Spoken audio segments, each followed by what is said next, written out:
नमस्कार विद्यार्थी मित्रांनो, आगामी शिक्षक भरतीसाठी तयारी करणाऱ्या विद्यार्थ्यांचं नियोजन फिसकटत आहे. अभ्यासाची सुरुवात कुठून करावी कळत नाही.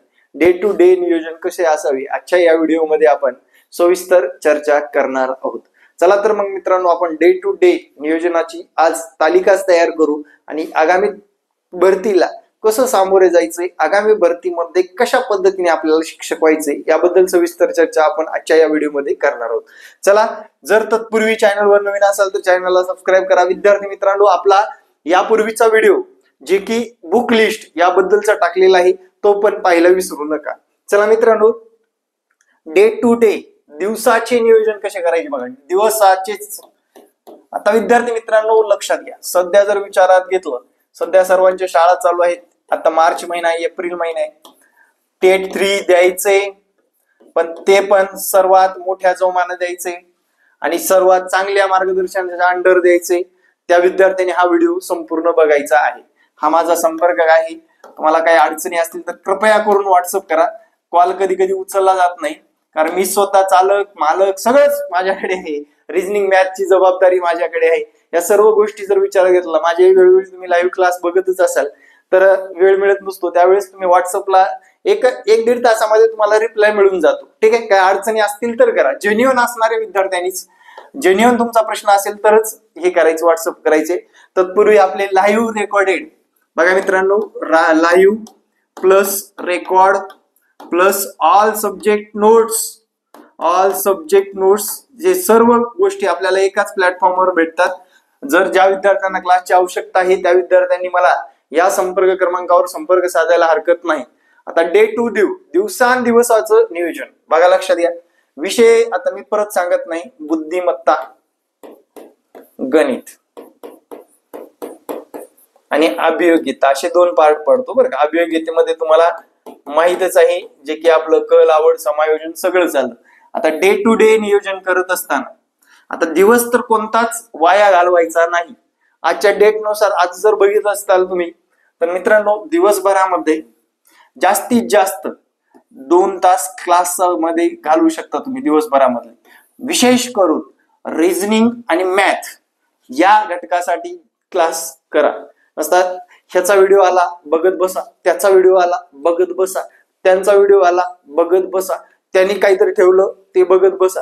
असं जर दिवसभरामध्ये तुम्ही वेळ घालवत बसलात, ह्याच्यातून काहीतरी मिळेल, त्याच्यातून काहीतरी मिळेल, तुमचा सेल्फ स्टडी मागे पडेल.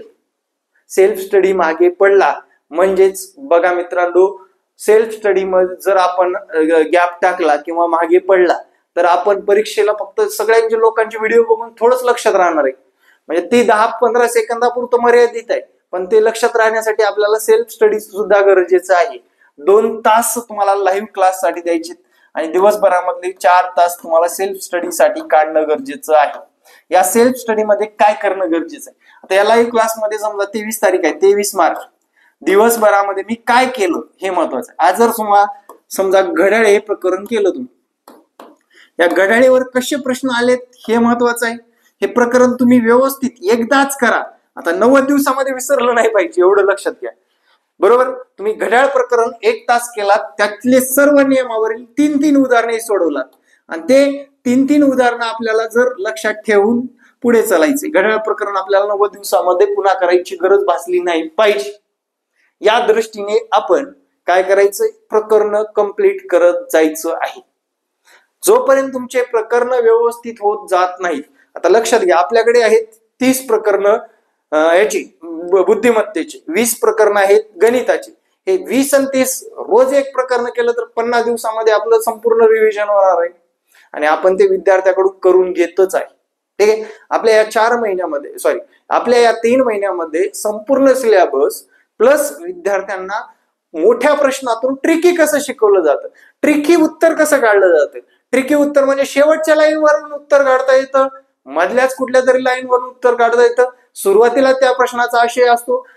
एवढ्यातून बी नाही सापडलं तर बाय ऑप्शन मध्ये, कारण बाय ऑप्शन आपले ऑप्शनवर सुद्धा तिरकी नजर असली पाहिजे, मी विद्यार्थ्यांना म्हणतो. बरोबर, आता तुमचा सगळा प्रश्नाचा आशय आहे आणि तुमचं वाचनाचं स्पीड वाढलं पाहिजे. वाचनाचं स्पीड स्क्रीनवरलं वाढलं पाहिजे. लक्षात घ्या, काय विषय आहे, आपण आतापर्यंत ऑफलाईन परीक्षा दिल्या, ज्या काही डीएड बीएड झालेल्या एक्झाम असतील किंवा स्पर्धा परीक्षेच्या एक्झाम असतील, पेपरवर दिल्या, ही परीक्षा ऑनलाईन आहे. ते पण कोण घेणार आहे? IBPS घेणार आहे. आता दुसरा मुद्दा आहे 24 तारखेला. आता तुम्ही इथं बुद्धिमत्तेचा अभ्यास केला, इथं अभियोग्यतेचा करा ना कोणता तरी विषय घेऊन. मराठी वाचा, इंग्रजी वाचा, त्यातलं जे काही विचारले मागच्या पेपरला त्याचा अभ्यास करा.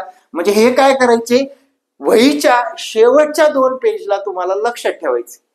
बरोबर, शेवटच्या 2 पेजला मी दिवसभरामध्ये कोणत्या विषयाचा अभ्यास केला.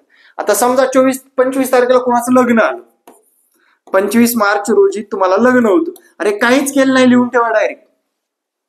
बरोबर, काहीच केलं नाही असं लिहून ठेवा डायरेक्ट. 31 मार्चला गुढीपाडवा आहे, दिवसभरामध्ये मी काहीच केलं नाही, लिहून ठेवा.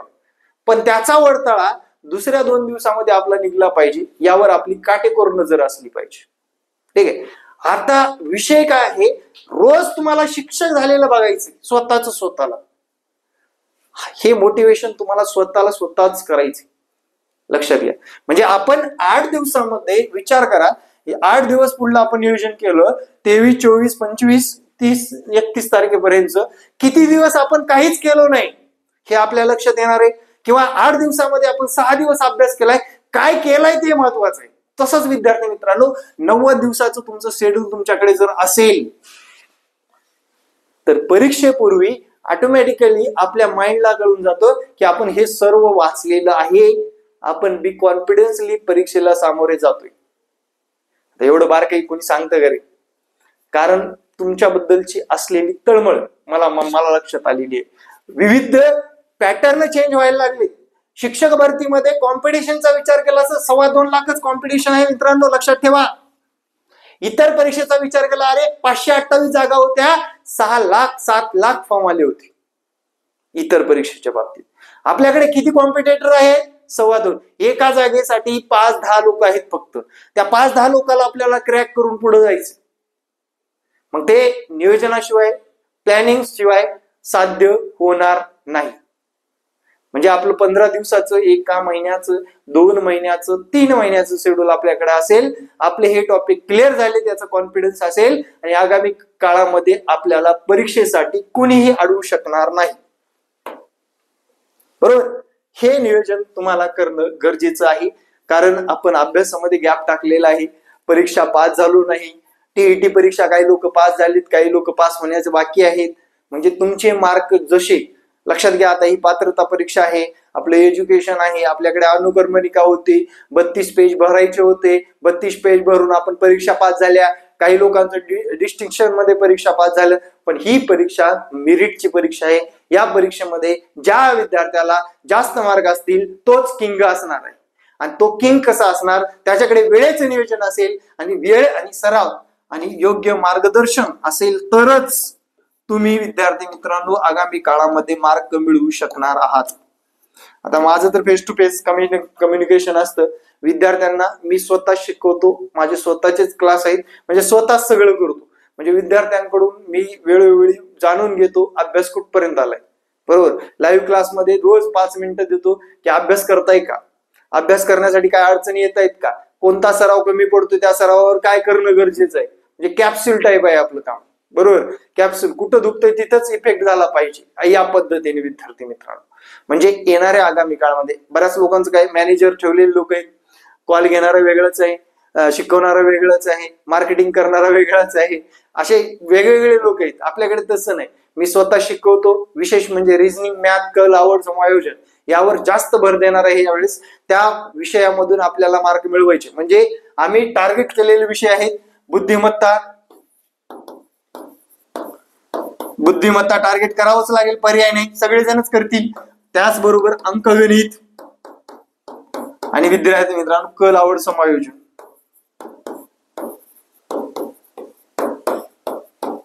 आता या दुसऱ्या विषयाला सोडलात का सर असं म्हणाल तर मित्रांनो, मराठीमध्ये, इंग्रजीमध्ये आणि ह्याच्यामध्ये काय म्हणते तर GS GK चालू घडामोडीमध्ये साधारणपणे हे जे काही विषय आहेत, मराठी इंग्रजी 30 मार्क आणि GS GK 30 मार्क, या 60 मार्कापैकी आपण तिथे 40 मार्काची तयारी ठेवलेली आहे.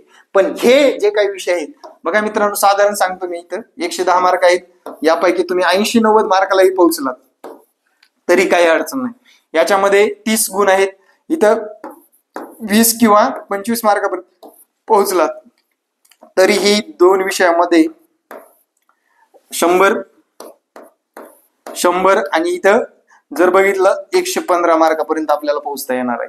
या विषयामध्ये चांगले गुण, आता मराठी इंग्रजीमध्ये मराठीतले 5च पकडा, इंग्रजीतले 5च पकडा, लक्षात घ्या। मराठीतले 5, इंग्रजी 5 आणि जीएस जीकेचे 20 मार्क पडलं, म्हणजे साधारण 145-150 पर्यंत आपल्याला स्कोरिंग गाठायचे। हे असं नियोजन केलेलं आहे आणि या विषयावर जास्त करून तीर मारून बसलोय आपण, तीर लावून बसलोय। या विषयामधून कसे मार्क मिळवता येतील आणि याला अनुभवाची जोड आहेच। मागच्या टेट मध्ये आपण चांगला रिझल्ट दिलेला आहे। 43व्या वर्षी सुद्धा एखादी महिला काय होते, शिक्षक होते। 22-23व्या वर्षी सुद्धा एखादा पुरुष किंवा महिला शिक्षक होते। हे आपला रिझल्ट आहे मित्रांनो। त्यामुळे हे नियोजन तुम्हाला कसं वाटलं मला कमेंट मध्ये सांगायला विसरू नका आणि नियोजन करा, गरज आहे। नियोजनानुसार तुमचा वेळ आणि सराव व्यवस्थित ठेवा। स्ट्रेस मध्ये किंवा टेन्शन मध्ये जाऊन तुम्हाला काहीच मिळणार नाही। थोडं थोडं केलात तर या 90 दिवसामध्ये 90 गुणिले 2 म्हणजे 180 मार्कापर्यंत तरी आपला पेपर सॉल्व्ह होणार आहे। 180 पैकी 120, 130, 140 मार्क पडले तर आपलं सिलेक्शन फिक्स आहे। आणि विशेष म्हणजे या परीक्षेचं कॉम्पिटिशन इतर परीक्षेच्या तुलनेमध्ये कमी असल्यामुळे याचं मेरिट सुद्धा त्याच माध्यमातून लागत असतं कमी जास्त। त्यामुळे विद्यार्थी मित्रांनो आपण तयारीत राहावं आणि येणाऱ्या आगामी कोणत्याही परीक्षेच्या अडचणी असतील तर आपल्याला कमेंट मध्ये सांगायचं आहे। आणि जमलं लय ऑथेंटिक अडचण असेल तर व्हॉट्सअप केलं तरी काही हरकत नाही।